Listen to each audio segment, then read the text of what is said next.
శ్రీమన్నారాయణ. మన బాలాజీ ప్రేక్షకులందరికీ నమస్కారం. శ్రీరామదూత శిరసా నమామి. రథసప్తమికి ఒక రకంగా చెప్పాలి అని అంటే చాలా చాలా సంతోషంగా చేసుకుంటారండి, చేసుకోవాలి కూడా. అలాగే చూడండి, తిరుమలలో స్వామివారి వాహనాలన్నీ కూడా ఒకే రోజున చూసే అదృష్టం కలుగుతుంది. చాలామంది వెళ్ళిపోతారు. నా జీవితంలో ఒక రకంగా చెప్పాలంటే 2 సార్లు 3 సార్లు వెళ్ళాను. చాలా కన్నుల పండగగా ఉంటుంది అనమాట.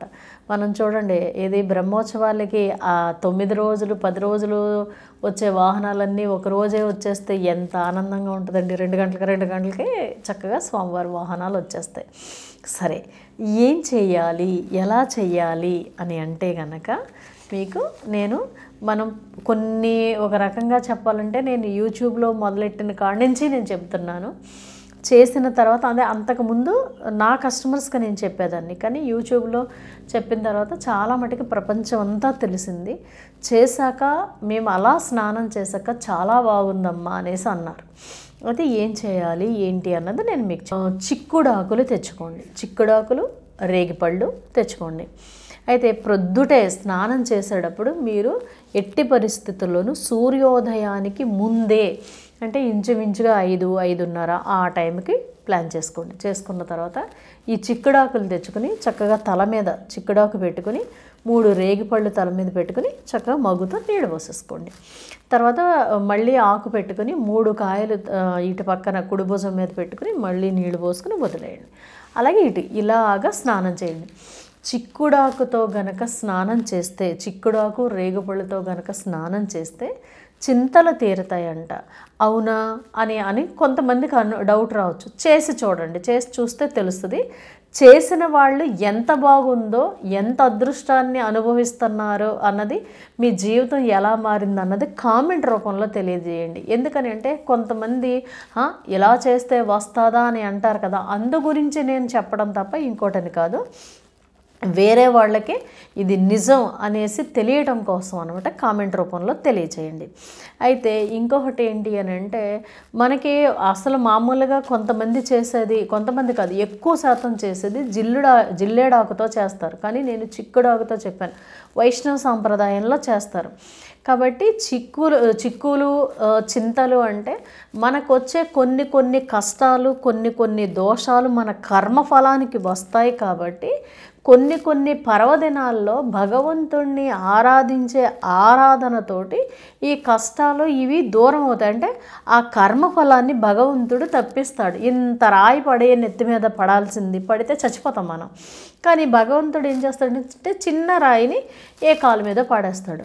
లేదు, సపోజ్ ఒక రకంగా చెప్పాలంటే ఏ కత్తిపీట కోస్తా ఉన్నప్పుడు కత్తిపీటకి ఏలు తెగిపోవడమో, చెయ్యి తెగిపోవడమో, లేకపోతే ఎక్కడ నుంచి అయినా వెళుతున్నప్పుడు దేని మీదైనా మనకి ఏదైనా వాహనం గుద్దుకుని ఏదైనా కాలు మీద నుంచో మెడ మీద నుంచో వెళ్ళిపోయేదాన్ని చిన్నగా తప్పుకుంటుంది. ఇప్పుడు చూడండి, ఆ చెయ్యంతా తెగిపోవాలి లేకపోతే ఏలంతా తెగిపోవాలనుకోండి, చిన్న జస్ట్ ఒక నాటుతోటి కొంచెం బ్లడ్ వచ్చి తప్పుకుంటుంది. అక్కడ కర్మ తీసేస్తాడు భగవంతుడు. అదే యాక్సిడెంట్, మనం మెడ మీద నుంచో కాలు మీద నుంచో చేతుల మీద నుంచో వెళ్ళాల్సింది ఏమవుతుందంటే మనకు తగులుద్ది, మనం కింద పడిపోతాం, అది పక్క నుంచి వెళ్ళిపోతుంది. అలా తప్పిస్తాడు. భగవంతుడు పట్టుకుంటే చాలండి. కాకపోతే పర్వదినాల్లో భగవంతుడికి చాలా శక్తి ఉంటుంది. ఆ శక్తి ఉన్నప్పుడు పట్టుకోవాలి. ఏంటి అని అంటే చూడండి, మీ పుట్టినరోజులు ఉంటాయి, మిమ్మల్ని పలకరించామనుకోండి, ఆ రోజు నాడు మీరు ఎంతో ఆనందపడిపోతుంటారు. అలాగే భగవంతుడికి ఉన్న కొన్ని పర్వదినాల్లో మనం భగవంతుడిని ఆరాధన చేసుకుని ఇలాంటివి తప్పించుకోవాలి. అలా చేయటం వల్ల ఏమవుతుందంటే చింతలు అనేవి తీరుతాయి. సరే, భగవంతుడికి మీకు నేను ముందే చెప్పా, మాఘమాసంలో మనం ఏం చేయాలి, ఆదిత్య హృదయం చదవాలి. అలాగే మనకు వచ్చేటప్పటికి స్వామివారికి సూర్యాష్టకం చదువుకోండి. ప్రసాదం మనం ఏం చేయాలి, నివేదన అంటే పరమన్నం మెత్తగా అమృతంలాగా చెయ్యాలి. సూర్యనారాయణమూర్తికి పళ్ళు ఉండవు అనేసి అంటారండి. అదొక పెద్ద కథ అనుకోండి పురాణాల్లోది. కాబట్టి మెత్తగా పరవణం చేసి స్వామివారికి నివేదన చేయండి. అలాగే రథం చేస్తారు. చక్కగా ఆవు పిడకలు తీసుకొచ్చి ఆవు పిడకలతోటి పొంగలి అంటే ఈ పరవణాన్నే కొంతమంది ఏం చేస్తారంటే ఆ సూర్యనారాయణమూర్తికి ఎదురుగా ఆ పిడకల మీద చక్కగా కుంపట పెట్టి కుంపట మీద పిడకలు వేసి పిడకల మీద ఈ పరవణాన్ని పాలు పొంగించుకుని స్వామి ఎదురుగా చేసుకుంటారు. చాలా చాలా ఇదండి. అలా చెయ్యగలిగితే చెయ్యండి. లేని పక్షంలో ఇంట్లోనైనా చక్కగా పరవణం చేసి స్వామివారికి నివేదన చేయండి. ఇలా గనక చేసినట్టయితే మన జీవితంలో ఆరోగ్యం అసలు సూర్యనారాయణమూర్తి ఇవ్వనిదంటూ ఉండదండి.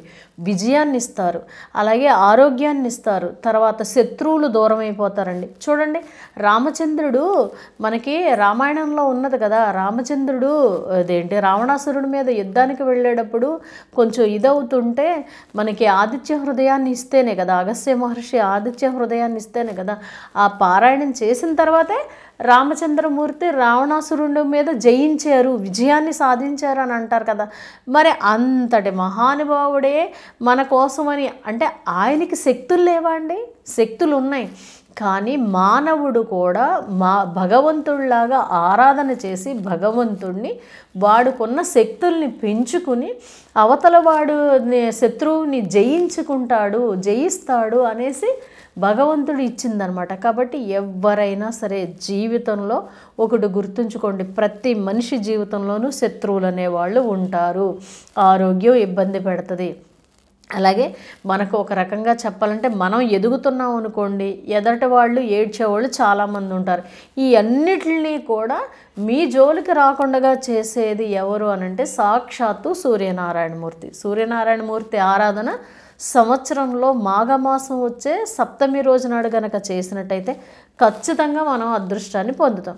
కాబట్టి ప్రతి ఒక్కళ్ళు కూడా స్వామిని ఆరాధించి అదృష్టాన్ని పొందాలని కోరుకుంటూ జై శ్రీమన్నారాయణ.